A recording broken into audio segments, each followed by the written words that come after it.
بسم اللہ الرحمن الرحیم۔ اب تک ہم نے تختی نمبر 15 پڑھ لیے ہے۔ اب باری ہے تختی نمبر 16۔ تختی نمبر 16 کیا ہے؟ تختی نمبر 16 لفظ اللہ کا قاعدہ۔ کیا ہے؟ لفظ اللہ کا قاعدہ۔ لفظ اللہ سے پہلے زبر یا پیش ہو تو لفظ اللہ کے لام کو پر پڑھیں گے۔ لفظ اللہ سے پہلے زبر یا پیش ہو تو لفظ اللہ کے لام کو پر پڑھیں گے۔ اگر زیر ہو تو لفظ اللہ کے لام کو باریک پڑھیں گے۔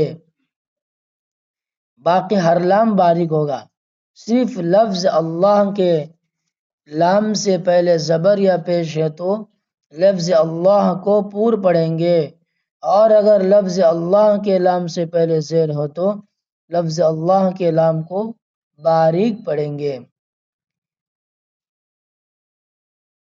زبر کی مثال دیکھیں، ان اللہ، قال اللہ، سمع اللہ، حدود اللہ، یرید اللہ، خلق اللہ۔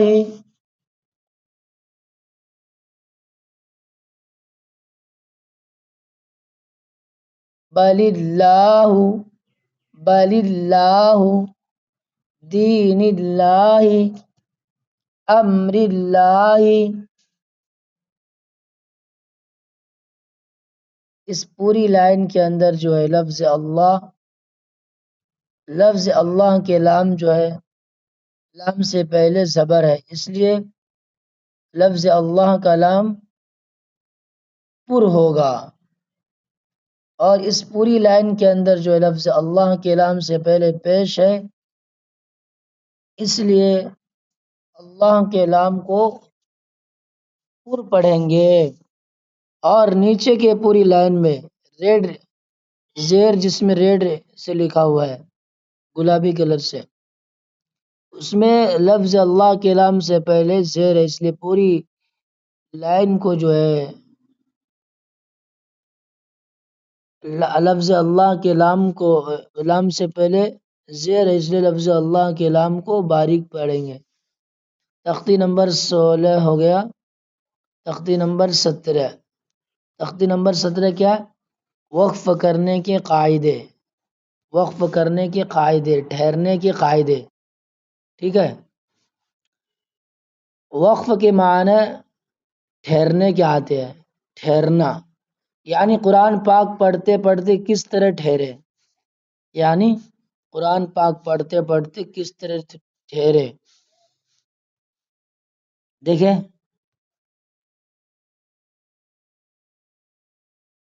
ایسے گول نشان کو آیت کہتے ہیں۔ ایسے گول نشان کو کیا کہتے ہیں؟ آیت کہتے ہیں۔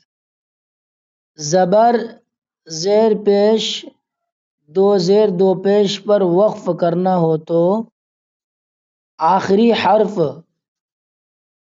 پر جزم دے کر سانس توڑ دے۔ آخری حرف پر جزم دے کر سانس توڑ دے، اسی کو وقف کرنا کہتے ہیں۔ اسی کو کیا کہتے ہیں؟ وقف کرنا کہتے ہیں۔ نمبر 2، دو زبر پر وقف کرنا ہو تو ایک زبر کے ساتھ الف پڑھا جاتا ہے۔ دو زبر پر وقف کرنا ہو تو ایک زبر کے ساتھ کیا ہوتا ہے؟ الف پڑھا جاتا ہے، جیسے احدن سے احدا۔ احدن کے اندر کیا ہے؟ آخر میں دو زبر ہے، یہاں پر اگر ہم وقف کریں گے تو کیا ہوگا؟ احدا۔ نمبر 3، گول تا پر وقف کرنا ہو تو وہ ہائے ساکنہ بن جاتی ہے۔ وہ ہائے ساکنہ بن جاتی ہے، جیسے جاریتن سے جاریہ۔ جاریتن کے اندر گول تا ہے، اگر ہم یہاں پر وقف کریں گے تو کیا ہو جائے گا؟ ہائے ساکنہ۔ تعوض اور تسمیہ کو زبانی یاد کرایا جائے۔ تعوض اور تسمیہ کو زبانی یاد کرایا جائے۔ اب دیکھیں یہاں پر اعوذ باللہ من الشیطان الرجیم،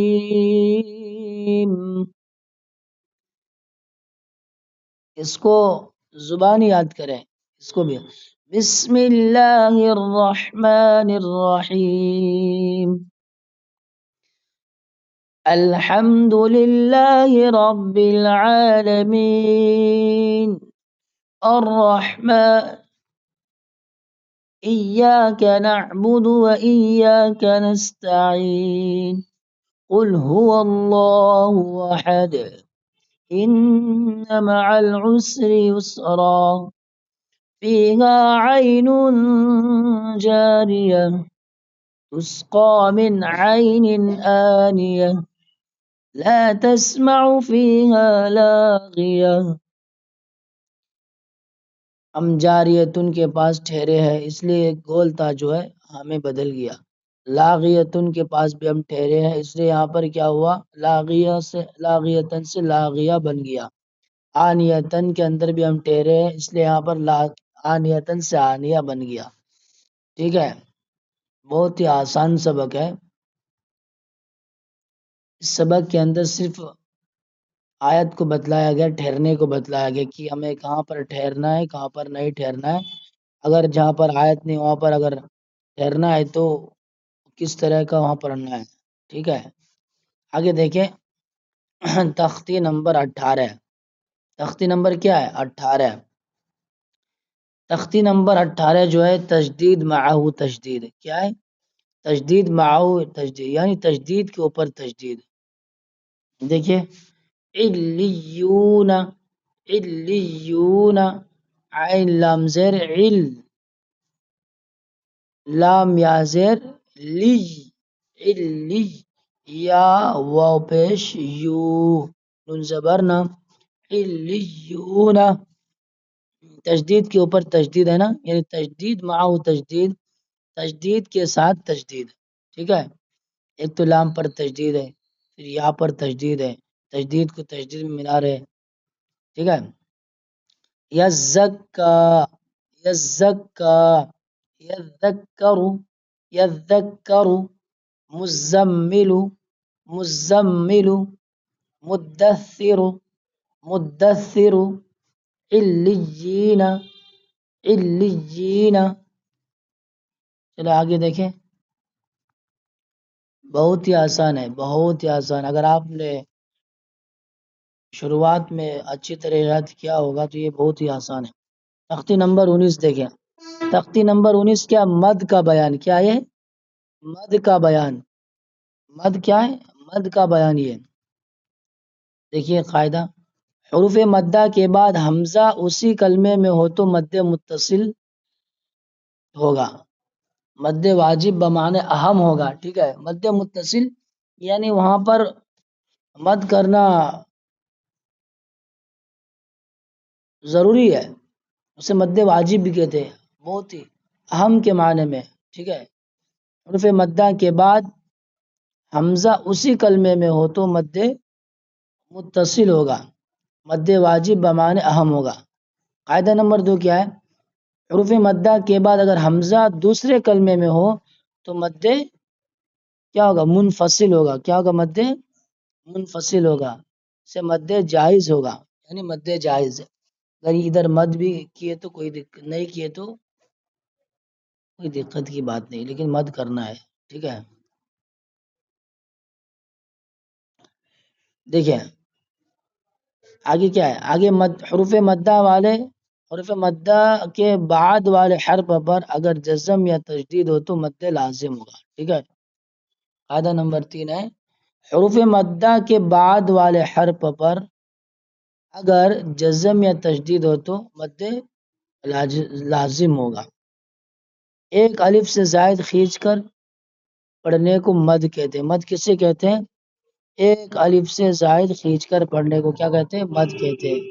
اب دیکھیں، اب ہمیں اس کے اندر یوز کرنا ہے، اس کتاب مثال کے اندر، ٹھیک ہے، مد متصل کی مثال دی انہوں نے، جا، جا، جا کے اندر دیکھیں کیا ہے، حمزہ اسی کلمے میں ہے، تو یہ کیا ہے، یہاں پر مد متصل ہوگا، ٹھیک ہے، مد متصل. سیئت، سیئت کے اندر بھی دیکھیں حمزہ کیا اسی کلمے میں ہے. سوء، سوء کے اندر بھی حمزہ کیا اسی کلمے میں ہے، یعنی اسی کلمے کا ایک جز ہے یہ، ٹھیک ہے. دیکھیں آگے دیکھیں، فی امرینا، یہ مد منفصل ہے. یہ حمزہ جو ہے دوسرے کلمے میں ہے، کس میں، امرینا میں ہے. یہ فی ایک الگ کلمہ ہے، فی امرینا الگ کلمہ ہے. یہ فی کیا ہے، ایک الگ کلمہ ہے. یہ فی ایک الگ کلمہ ہے، اور امرینا کیا الگ کلمہ ہے، ٹھیک ہے. فی امرینا، فی امرینا کے اندر کیا ہے، حمزہ دوسرے کلمے میں ہے، اس لیے مد منفصل ہوگا. لا الہ، لا الہ کے اندر الہ کیا ہے، دوسرا کلمہ، دوسرے کلمے میں مد ہے، اس لیے یہاں کیا ہوگا، مد منفصل ہوگا. انا انزلنا، انزلنا کے اندر بھی دیکھیں یہ کیا حمزہ ہے، یہ کیا ہے دوسرے کلمے میں، ٹھیک ہے. حمزہ کس میں ہے، دوسرے کلمے میں، یہاں کیا ہوگا، مد منفصل ہوگا. مد لازم کی مثال دی انہوں نے. مد لازم کی مثال کیا دی، قاعدہ کیا ہے دیکھیں، حروف مدہ کے بعد والے حرف پر اگر جزم یا تشدید ہو تو مد لازم ہوگا. حروف مدہ کے بعد والے حرف پر، حروف مدہ ہے، اس کے بعد والے جون سے حرف اگر اس کے اوپر جزم یا تشدید ہے تو اس کو مد لازم کہتے ہیں. اب یہاں دیکھیں مد لازم کی مثال دی ہے انہوں نے. آل آنا، آل آنا، یہ حمزہ پر کیا ہے، مد ہے، اور اس کے بعد والا حرف کون سا ہے، لام ہے، اس پر کیا ہے، ساکن ہے، اس پر کیا ہے، ساکن ہے، اس لیے یہاں کیا ہوگا، مد لازم ہوگا. ٹھیک ہے. حاجو کا، حاجو کا، حاجو کا کے اندر بھی دیکھیے یہ مد کے بعد والے حرف کے، یہ مد ہے، اس حرف کے بعد جو حرف ہے وہ کیا ہے، تشدید والا حرف ہے. حاجو کا، جیم کے اوپر کیا ہے، تشدید ہے. کس کے بعد آیا ہے، حروف مدہ کے بعد آیا. کس کے بعد آیا، حروف مدہ کے بعد ہے، اس لیے یہ کہا مد لازم ہوگا. والصافات کے اندر بھی دیکھیں، والصافات کے اندر کیا ہے، مد، کون سا مد ہے، جلدی بولے، مد لازم ہے. کون سا مد ہے، مد لازم ہے. ٹھیک ہے، یاد کر لیجئے، ایجے کے ساتھ یاد کر کے لائے ساتھی، بہت ہی اہم سبق ہے. السلام علیکم ورحمۃ اللہ وبرکاتہ.